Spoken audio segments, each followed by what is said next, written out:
Hi, I'm Tawny Plattis, and you're listening to Dirty Bits, the podcast that explores the dirty bits of history your teacher probably left out. England during the 1660s was a wild party of sex, drugs, and harpsichords. They had finally just rid themselves of the uber-puritanical guys in charge, and the philosopher Thomas Hobbes comes out and says in so many words that feeling good was priority over worrying about nonsense like God and your soul. So England throws on some dubstep and everyone gets shit-faced because the main dude who was just pushing all the Puritan ideology, Oliver Cromwell, had just died. One biographer said, "Never has alcohol been more of a pivotal and political symbol for a nation's feelings." And right in the thick of what seems like a nationwide rager is John Wilmot, the poster boy for what was called a rake, which is short for rake hell, which is a synonym for hellraiser. It was a term popular in the 1600s that described a womanizing man with a penchant for debauchery. In other words, John was a libertine. He was also the second Earl of Rochester, a Restoration poet, and an infamous member of King Charles II's court. Born in 1647, he went to Oxford University at the age of 12. He has been described as having grown debauched as a 13-year-old student when he slept with his first prostitute, and then by becoming an alcoholic at the age of 14. His parents consisted of his mother Anne, who was a super uptight Puritan from a noble family, which usually seems to be relevant when talking about rebellious children, and his father Henry, who was buds with King Charles and was a war hero. He was solely responsible for the king's escape from the hot mess that was the Battle of Worcester, by famously hiding the monarch in an oak tree. When Henry dies, King Charles hooks John up, giving him the title Earl of Rochester. The king pays for John to study abroad. He gives him a sweet little pension and has him make his debut in court when he's around 17.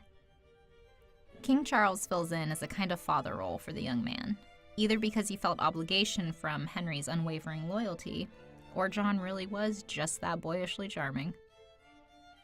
So King Charles gives John a bit of fatherly advice and tells the new Earl of Rochester he needs to get a wife. John took this quite literally in 1665, kidnapping the woman he was infatuated with after her parents rebuffed his advances, because nothing quite gets a lady in the mood like abduction. John gets caught and is imprisoned in the Tower for 3 weeks when he's 18 years old. And the king is super pissed, and he's like, "What the hell is wrong with you? You can't just go around kidnapping people."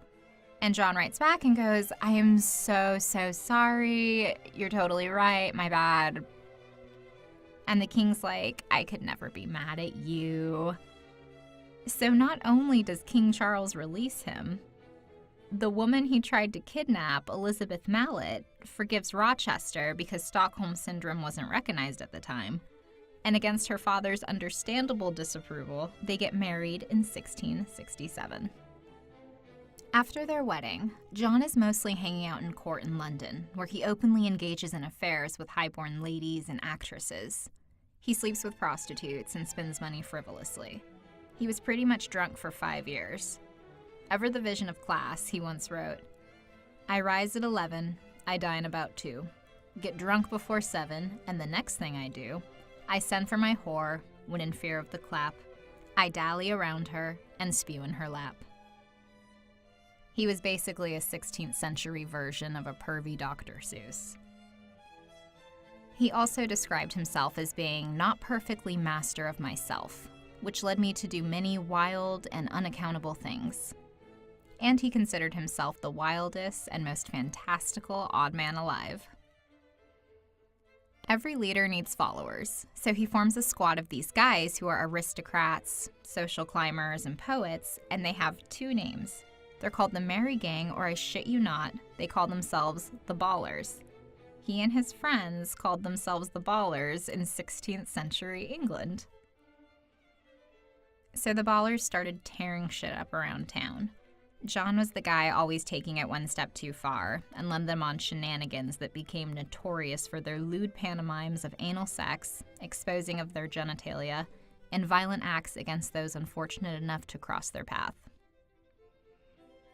Everyone in society was scandalized, but John was such good friends with the king, they would never get arrested. Like gnarly stuff wouldn't even get them a slap on the wrist. One of John's contemporaries, Samuel, once had dinner with the Ballers and wrote in his diary, "Lord, what loose, cursed company was this, dancing naked and all the roguish things of the world." Although he couldn't help adding that they were full of wit. The drunken exploits often ended with the gang causing major damage. He was always starting fights, and Tyler Durden liked mayhem. Once he arranged for a bunch of guys to attack a poet and steal his clothes and money while he was in a whorehouse. Then there was this one guy who used to beg where John hung out, and he complained that the Earl of Rochester never gave him anything. So John had the man dunked in a barrel of beer. It was cool, though, because he gave him a new set of clothes before he kicked his ass back out to the curb. John seemed to avoid any consequence because his behavior perfectly complemented King Charles' cynical, hedonistic court at the time. In fact, John Wilmot was so brazen with his debauchery that his buddy Samuel wrote scornfully that it was to the king's everlasting shame to have so idle a rogue his companion. But it's not like the king, who was called the Merry Monarch, had this glowing reputation to begin with. King Charles could give two shits about actually being a politician and was mainly interested in sex and food. He was given the suggestive nickname after his studly stallion, Old Rowley. It seemed to suit him perfectly. He had at least 7 mistresses and a dozen illegitimate kids. He had zero problem using the taxes his people were paying in order to lavish gifts onto his side ladies and their children. He also preferred spending time with them instead of boring bullshit like meetings with French delegates to discuss insignificant things like war and peace. He liked his one girlfriend, Barbara, and hated operating the government so much he would just have people come to her house to meet with him. Inappropriate meeting places to conduct state affairs because you don't want to stop the party should be a red flag in any society.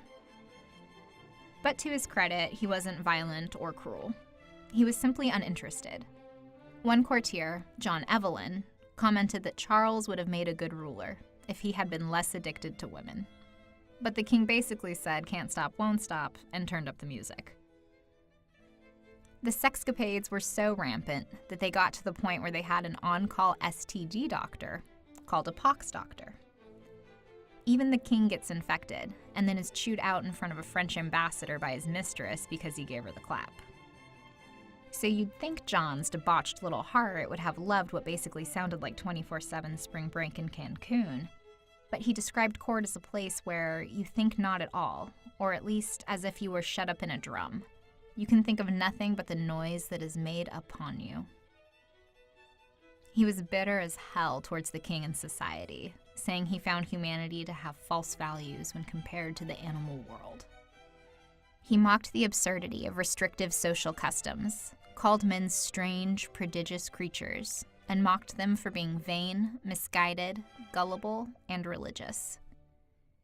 He watched as the king's frivolity resulted in his country being worn down by war, hunger, and poverty. He called the king the easiest king and best bred man alive, and accuses him of being most occupied with starving his people and hazarding his crown while he partied. But John stays with the court, even though he despises it because of the royal patronage he receives. He liked having nice things, couldn't stick to a budget, and the king spoiled him. He gave him gifts and titles, including Gentleman of the Bedchamber and Ranger and Keeper of Woodstock Park.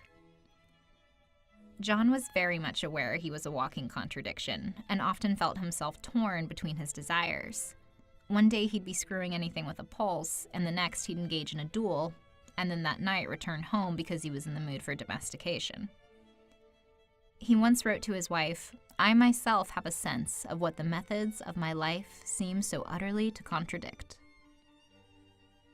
So John becomes mostly known for being a satirical poet, and he gets this reputation for being a quick-witted, snarky asshole who gets away with everything because the king gets a kick out of him.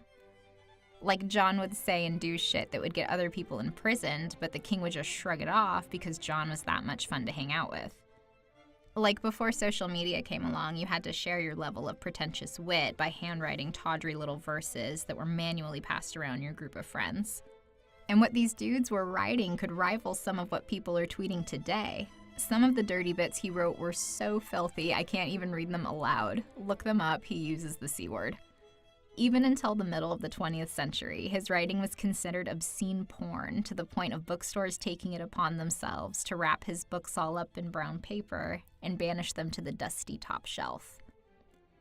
He wrote and distributed one verse called Satire on Charles II, about how disturbed he was that the king was manipulated by his mistresses, like Barbara. Babs was one of the king's most notorious, extravagant, promiscuous, and gorgeous girlfriends. She had more influence than the queen, and flaunted it, even choosing to give birth to her and the king's second child at Hampton Court, while the king was on his honeymoon with his wife. He said about King Charles in regards to his relationship with Barbara, "His scepter and prick are of a length, and she may sway the one who plays with the other, and make him little wiser than his brother.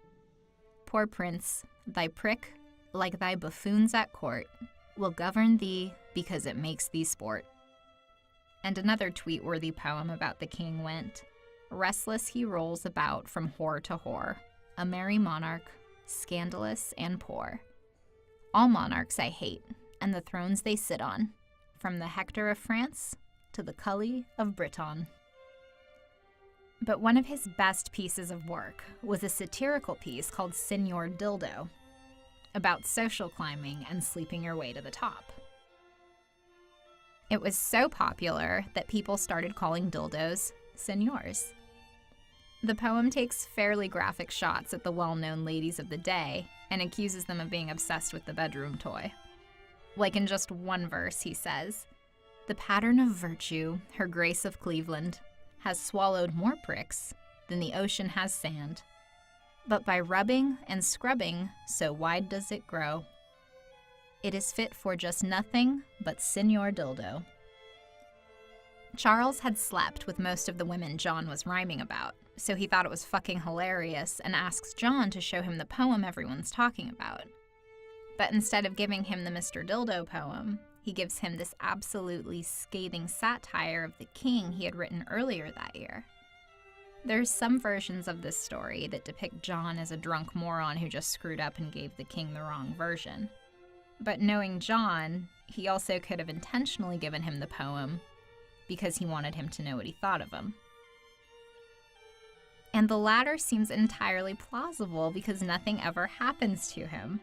People are floored that he can say all this shit right in front of and to the king. Every time John does anything offensive, the king gets pissed, banishes him, ends up missing his buddy, and then just calls him back to court. Until June of 1675, when he and the ballers were running amok through the city, John finds this new phallic-shaped sundial the king had just installed in the garden. It was common knowledge that it was this expensive, priceless, beautiful object that was currently the king's favorite toy, and you weren't supposed to be fucking around with it. And John walks right up to the dick-shaped sundial and goes, "What? You stand here to fuck time?" And he smashes it with his sword in dramatic, flourishing slashes until it's in complete ruins in the garden, and the guards come running. And this sobers up all the ballers, and they go, "Oh shit," and everyone takes off and gets away, except John. And then shortly after that, he starts a bunch of nonsense with the Night's Watch and gets one of his friends killed in the process. So King Charles hears about all this, and he's had it up to here, and he is absolutely out of patience. He essentially breaks up with John. He temporarily strips him of his titles and his grants, and after his death, the rangership of Woodstock Park will no longer pass to his son. And even though he was eventually allowed back to court, the relationship between the former friends was never the same. They were both always suspicious of each other and mercilessly antagonistic. Like in 1860, King Charles heard that John was in excruciating pain and on his deathbed, and all he did was make a half-assed toast to the guy who used to be one of his best friends. John was only 33 when he died, possibly suffering from the complications of venereal disease or renal failure due to the effects of alcoholism. Historians debate as to whether or not his nose fell off due to syphilis. He was friends with the philosopher Voltaire, who was also friends with Catherine the Great. And Voltaire thought highly of his sharp-tongued friend, John, calling him the man of genius, the great poet. And he described his satire as possessing energy and fire. He even felt the need to translate some of his work into French in order to share with others and display the shining imagination his lordship only could boast. But it's a romanticized view. John was a womanizer, impulsive, destructive, erratic, and sadly an alcoholic. But while he's known for his bro-inspiring douchebaggery, he was also known for his seductive charm, tenderness, kindness to his friends, and intelligent wit. He has been said to have exemplified the mood at the time, a time not unlike America's sexual revolution of the 1960s. He very well could be compared to a guitar-playing, bell-bottom-wearing rock star. And just like the artists of the 60s, he lived in the moment, until that moment ended with what was likely a flesh-eating STD. Thanks for listening. If you have any questions or corrections for me, let me know in the comments section. Have a dirty day.